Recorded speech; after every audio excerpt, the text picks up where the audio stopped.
لو انت بتتفرج عليا من التليفون فبنسبة كبيرة انت ممكن تكون مشغل الفيديو ده وبتعمل حاجة تانية، مع اني على قد ما اقدر بحاول اخلي في الفيديو بتاعي متعة بصرية بشكل كبير عشان ما تملش من الفيديو. ومع ذلك اللي مكمل الفيديو لغاية دلوقتي ممكن يكون 30 او 40% من اللي دخل على الفيديو بس. والسبب في كده ان اليوتيوب لوحده بقى ممل، او على الاقل لو بتتفرج عليه من التليفون. ببساطه السبب في اللي احنا فيه ده هو التيك توك. التيك توك خلى اليوتيوب بقى ممل لاننا بقينا نكسل نفتح يوتيوب اصلا، وبنروح للحاجه السريعه، فيديوهات 6 ثواني 10 ثواني 20 ثانيه ورا بعض. وفي احصائيات اتعملت على الوقت اللي بيقضيه الناس على اليوتيوب واتقال انه 77 دقيقة في اليوم، رقم كبير. ولكن التيك توك طلع متوسط الفرجة عليه في اليوم 113 دقيقة. انت متخيل الفيديوهات اللي ما بتكملش 10 ثواني مثلا بتقعد عليها في اليوم 113 دقيقة؟ بتفتح فيديو واحد وتكمل، خلاص ما بتقفلش، ايديك تفضل ورا بعض ورا بعض ورا بعض. وعشان كده يوتيوب فتحت المجال للشورت، لان ببساطة الخطة بتاعت تيك توك ناجحة. ومن منظور الفيديو كرييتور زي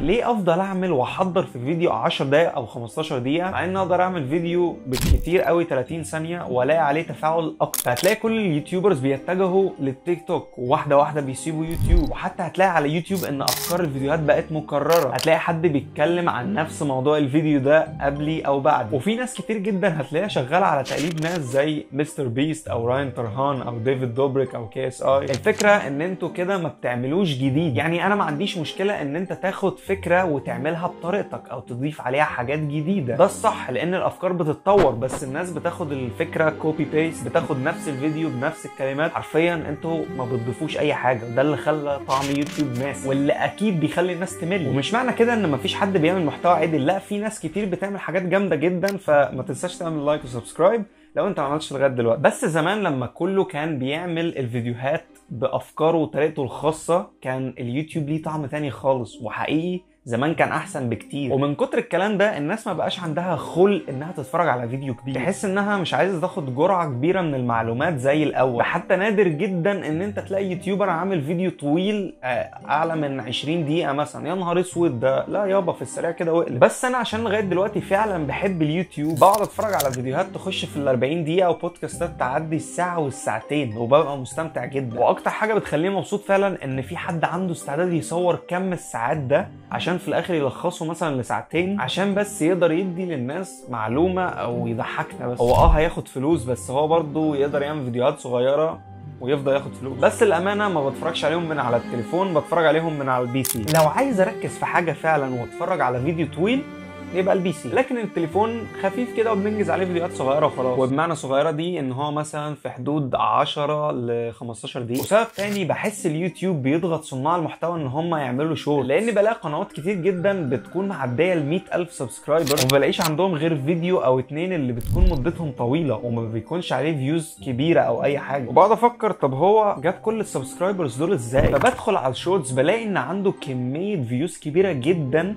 هو ما يقدرش يجيبها من الفيديوهات الطويله. يعني حرفيا الحاجه اللي بتاخد مني ماكسيمم تصوير 4 دقايق و30 دقيقه مونتاج بتجيب كل الفيوز دي. لا طبعا هتعب نفسي ليه في فيديو طويل وما لاقيش حد يتفرج عليه اصلا. فللسبب ده حابب افكرك ان انت تعمل سبسكرايب لو لسه ما عملتش، ولايك للفيديو وشيره مع حد بيحب اليوتيوب. ببساطه هو يوتيوب بقى يقول لك اعمل شورتس، ما تتعبش نفسك في ان انت تعمل فيديوهات طويله، وبقى بيفقد هويته وبيفقد طعمه. هو كده فين اليوتيوب اصلا؟ ومن اكتر الحاجات المستفزه بالنسبه لي فعلا ان هتلاقي في ناس ما بتقدرش تتفرج على افلام، لا بتتفرج على ملخص الافلام. ملخص افلام بجد، حرفيا كله بقى بيعمل كده. عارف ان انت تحس بالذنب دلوقتي لانك بتتفرج على ملخصات افلام، وانا الحمد لله لغايه دلوقتي من الشرفاء اللي ما اتفرجتش على ولا ملخص لفيلم، لان حرفيا ده عبث. ببساطه هو انت ازاي تقدر تقيم اداء ممثلين وقصه وموسيقى واخراج وتصوير من ملخص فيلم وفي الاخر تقول عليه ده حلو او وحش؟ ازاي؟ مش منطقي. انا فعلا منفعل بجد، انا منفعل بعيدا عن السكريبت، انا منفعل بقى. مفيش احلى من ان انت تروح في السينما تتفرج على فيلم وحرفيا تفصل تفكيرك عن كل حاجه،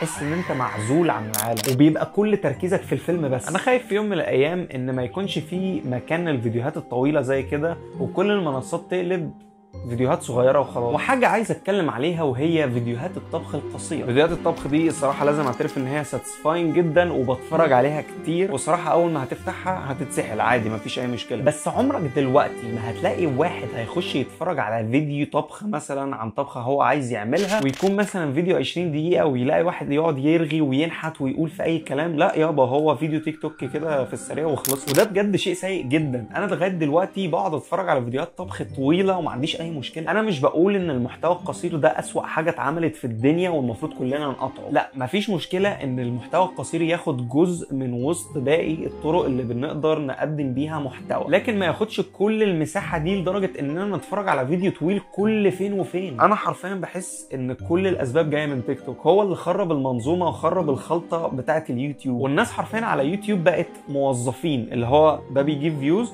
خلاص سخف واعمل وكرر ودوس واعمل جزء اول وتاني وتالت، لكن هل انت بتحاول تقدم معلومه او حاجه الناس تستفيد منها؟ لا، انا بحاول اجيب فيديو. بص، انت لو ما بتضيفش حاجه للفيديو بتاعك يبقى انت ما بتضيفش حاجه اصلا. لا، مش هقول لك ان انت ما بتضيفش معلومه جديده، انت ما بتضيفش حاجه اساسا، لان صاحب الشيء ده مش انت. والغريب ان الناس بقت متقبله الموضوع ده عادي جدا. لكن لو زمان حد بيقلد فيديو واحد تاني على اليوتيوب كانه خلاص اتعمل عليه علامه اكس كده، كانه منبوذ. لكن دلوقتي لو في فيديو على التيك توك مثلا ناجح، خده هو واعمله كوبي بيست، ما تضيفش عليه اي حاجه وهتجيب فيوز. ولو حد شتمك في الكومنتات كمل عادي ولا يهمك، ده ريت. خايف في النهايه ان تيك توك هو اللي يكسب وينتهي الحال باليوتيوب ان هو يبقى منصه محتوى قصير مثلا، وفي الحاله دي نشوف لنا احنا بقى شغلانه تانية. لو انت مش عاجبك الكلام ده حاول تبدا بنفسك. اكتب لي مثلا في الكومنتات انت بتقضي قد ايه على تيك توك وقد ايه على اليوتيوب، وشايف ان يوتيوب عامل ايه دلوقتي، وتفتكر الموضوع هيوصل لفين مع يوتيوب. بس ثانيه، هو انت عارف اليوتيوب بدأ ازاي اصلا؟ بس المهم اتاكد ان انت تكون عامل سبسكرايب ولايك على الفيديو عشان تساعدني ان انا اقدر اعمل فيديوهات تانية وتساعدني ان انا اكمل. وحاول تشير الفيديو ده مع كل اصحابك اللي بيحب اليوتيوب زيي وزيك، بما ان انت كملت الفيديو لغايه دلوقتي.